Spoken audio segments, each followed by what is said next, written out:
Comment mettre ton développement personnel au service de ta croissance professionnelle? Je vais te partager dans cette vidéo 4 moyens pour y parvenir si tu es un jeune Africain francophone professionnel qui désire progresser intérieurement tout en progressant sur le plan de sa carrière. Si tu me découvres pour la première fois, je suis le docteur Serge Kokounion, médecin psychiatre, coach certifié, conférencier d'inspiration et auteur de plus d'une trentaine de livres qui portent sur le développement personnel. Tu as souvent entendu parler de soft skills, c'est-à-dire les compétences douces, qui n'entrent pas en opposition avec les compétences techniques, mais qui permettent de se démarquer, qui sont un véritable soutien, un véritable apport. Vois-tu, quelqu'un peut s'être progressé dans sa carrière professionnelle sur la base de ses compétences techniques, de son savoir-faire. Mais il est très important d'allier savoir-faire, savoir-être, savoir-faire. Et dans cette optique-là, on parle du développement de ta personne.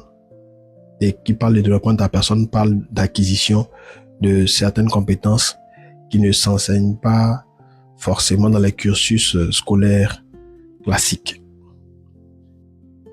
Et généralement, c'est lorsque les gens arrivent à certains sommets, ils aspirent vraiment à progresser, qu'ils se rendent compte de la nécessité d'avoir par exemple plus confiance en eux, la nécessité de mieux gérer leurs émotions.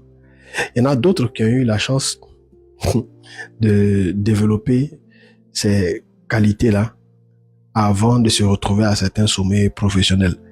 Comme quoi, certaines personnes préparent leur couverture, leur toiture avant la pluie. Et puis il y en a d'autres, c'est lorsqu'il commence à pleuvoir qu'ils réalisent la nécessité d'avoir un toit au-dessus de la tête. Peu importe que tu aies pris conscience de la pluie avant qu'elle ne s'annonce ou que tu en aies pris conscience pendant qu'elle est déjà là, le plus important c'est que tu décides maintenant de travailler à ton développement personnel. Le premier moyen que je peux te suggérer, c'est déjà la vie elle-même. Parce que la vie est porteuse de leçons. En général, l'on tire les leçons des expériences difficiles, des souffrances, des échecs. Donc la vie, de par la façon dont elle peut te faire tournoyer là, elle est porteuse de plusieurs leçons. C'est vrai, la souffrance est un maître, même si j'estime que son école n'est pas obligatoire. Et encore, il faut être capable de tirer les bonnes leçons de la souffrance que l'on vit. Et justement, par rapport aux leçons à tirer de la souffrance, le deuxième moyen qui va te permettre de regarder cette souffrance vécue ou ces difficultés-là avec des angles variés, c'est la connaissance. Le deuxième moyen pour travailler à ton développement personnel, c'est d'accroître ton niveau de connaissance. Mais par quel moyen? Par les bouquins. Par exemple, il y a ce livre-là que je te recommande vivement, Devenir la meilleure version de soi-même. Comment devenir une personne à la hauteur des rêves que tu as. J'ai eu le plaisir de l'écrire en 2018. Il continue d'aider de nombreuses personnes, de nombreux professionnels comme toi. Je mettrai un contact à la fin si ça t'intéresse. Et dans ce livre, justement, je t'explique que le point de départ pour tout processus de croissance personnelle, c'est de savoir ce que tu veux faire dans la vie, ce que tu veux. Donc certes, tu peux tirer le son de la vie que tu mènes, mais il y a aussi la connaissance qui te permet d'organiser tes idées, qui te permet d'avoir un large éventail de possibilités, de regarder les choses sous différentes facettes. Donc, la connaissance. Le troisième élément, c'est le mentorat.